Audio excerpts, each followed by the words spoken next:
ವಕ್ರತೋ ನಾರಸಿಂಹಶ್ಚ ಪೃಷ್ಠತೋ ಗೋಪಿನಂದನಃ ಉಭಯ ಪಾರ್ಶ್ವರಾಸ್ತಾಂ ಸಶರೌ ರಾಮಲಕ್ಷ್ಮಣೋ.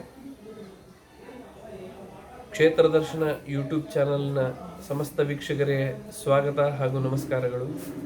ಇವತ್ತು ನಾವು ಈ ಸಂಚಿಕೆಯಲ್ಲಿ ವಾಹನಗಳ ಪೂಜೆ, ಅದರ ವಿಧಾನ, ಅದರ ಮಹತ್ವವನ್ನು ತಿಳಿಯೋಣ.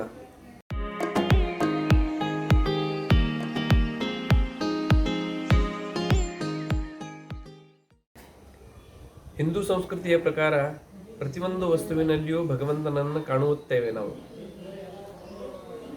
ಆ ಭಗವಂತನಿಗೆ ಪೂಜೆ ಅರ್ಪಿಸುವುದು ಅಂದರೆ ಒಂಥರ ಕೃತಜ್ಞತೆಯನ್ನು ಸಮರ್ಪಣೆ ಮಾಡೋದು. ವಾಹನಗಳನ್ನು ನಾವು ಇಡೀ ತಿಂಗಳನ್ನು ಉಪಯೋಗ ಮಾಡುತ್ತೇವೆ. ಅಮಾವಾಸ್ಯ ದಿನ ನಾವು ವಿಶೇಷವಾಗಿ ಪೂಜೆ ಮಾಡುತ್ತೇವೆ.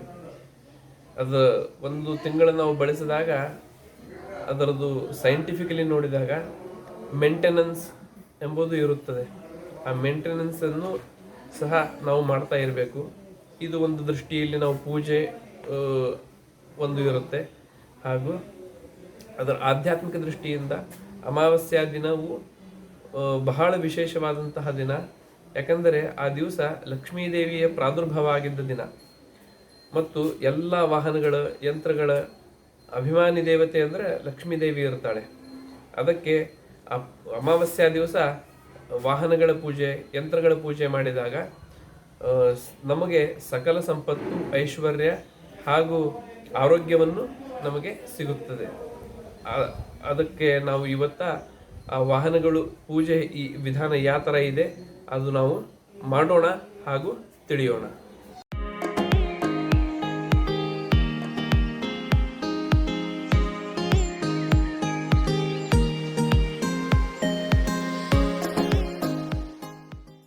ವಾಹನಗಳ ಅಥವಾ ಯಂತ್ರಗಳ ಪೂಜೆ ಮಾಡುವಾಗ ನಮಗೆ ಬೇಕಾಗಿರುವ ಸಾಮಗ್ರಿಗಳು: ಹೂಗಳು, ಗಂಟೆ, ತೆಂಗಿನಕಾಯಿ, ಲಿಂಬೆಹಣ್ಣು. ಲಿಂಬೆಹಣ್ಣು ಬಹಳ ಮಹತ್ವದ್ದು. ಏಕೆಂದರೆ ಲಿಂಬೆಹಣ್ಣಿನಲ್ಲಿ ದುಷ್ಟಶಕ್ತಿಯನ್ನು ಆಕರ್ಷಣೆ ಮಾಡಿ ತೆಗೆದುಹಾಕುವ ಒಂದು ಶಕ್ತಿ ಇರುತ್ತದೆ. ಮಂತ್ರಾಕ್ಷತೆ, ಅರಿಶಿಣ, ಕುಂಕುಮ ಹಾಗೂ ಹಲಗಾರತಿ. ಅಭಿಷೇಕಕ್ಕೆ ನೀರು. ವಕ್ರತುಂಡ ಮಹಾಕಾಯ ಸೂರ್ಯಕೋಟಿ ಸಮಪ್ರಭ ನಿರ್ವಿಘ್ನಂ ಕುರು ದೇವ ಸರ್ವಕಾರ್ಯೇಷು ಸರ್ವದಾ.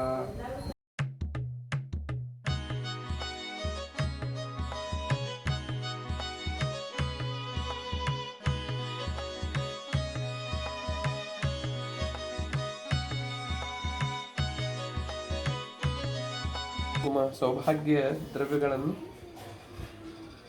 ನಾವು ಹಚ್ಚಬೇಕು. ಹಾಗೂ ಸಕಲೋಪಚಾರಾರ್ಥೆ ಮಂತ್ರಾಕ್ಷತಂ ಸಮರ್ಪಯಾಮಿ. ಋತುಕಾಲೋದ್ಭವ ಪುಷ್ಪಂ ಸಮರ್ಪಯಾಮಿ. ನಮ್ಮ ವಾಹನದೊಳಗಿಂದ ಸಕಲ ದುಷ್ಟ ಶಕ್ತಿಗಳು ಯಾವಾಗಲೂ ಸೇರಿದ್ದರು ಅವೆಲ್ಲ ಸೆಳೆದು ಹಾಕಲಿಕ್ಕೆ ಲಿಂಬೆಹಣ್ಣನ್ನು